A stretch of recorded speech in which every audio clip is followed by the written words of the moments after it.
গত মে মাসে আমাদের পার্টির ন্যাশনাল কাউন্সিল মিটিং হয় দিল্লিতে 9 থেকে 11 মে পর্যন্ত।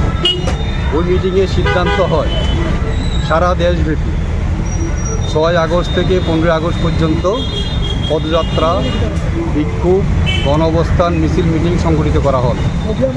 এই মিছিল মিটিং সংগঠিত করার উদ্দেশ্য হলো আগামী 1 সেপ্টেম্বর আমরা আমাদের পার্টির নেতৃত্বে দিল্লি অভিযান সংগঠিত হবে এবং এই দিল্লি অভিযান হবে রামলীলা ময়দানে।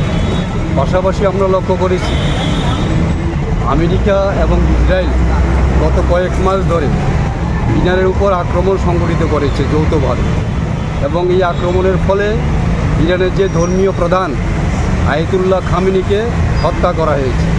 এবং হত্যা করার উদ্দেশ্য হলো তারা এই যে ইরানের যে বিরোধী দল ছিল, খামেনির বিরুদ্ধে ছিল, তাদেরকে উস্কানি দিয়ে ইরানকে আয়ত্তে আনার জন্য আমেরিকা চেষ্টা করেছিলেন, কিন্তু সেই চেষ্টা ব্যর্থ হয়।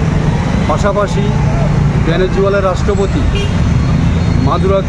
নিকোলাস মাদুরোকে অপহরণ করে গ্রেপ্তার করা হয় এবং ওনার নামে বিভিন্ন মিথ্যা মামলায় রুজু করা হয়।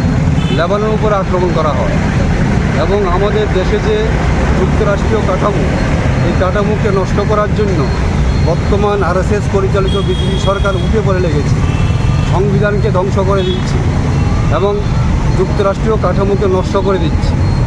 এর বিরুদ্ধে পাশাপাশি আমরা 18টি দাবি নিয়ে, বিশেষ করে পেট্রোলের দাম বৃদ্ধি, ডিজেলের দাম বৃদ্ধি, নিত্য প্রয়োজনীয় জিনিসের দাম বৃদ্ধি, জিরামজি বাতিল করে রেগাকে পুনরায় স্থাপন করার জন্য এবং রেগার মজুরিকে 700 টাকা দৈনিক করার জন্য এবং কাজের দিনকে বাড়ানোর জন্য 200 দিন কাজের জন্য আমরা দাবি করেছি।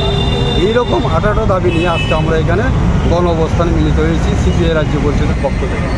কত ঘন্টার এই গণ অবস্থান 3 ঘন্টা চলবে, 2টা পর্যন্ত চলবে। 3 ঘন্টা আমার গণ অবস্থান আয়োজন করা হয়েছে এবং আমাদের দাবিগুলি আপনাদের মাধ্যমে রাজ্যের আপামর জনগণের কাছে পৌঁছে দেওয়ার জন্য আমরা আহ্বান জানাচ্ছি।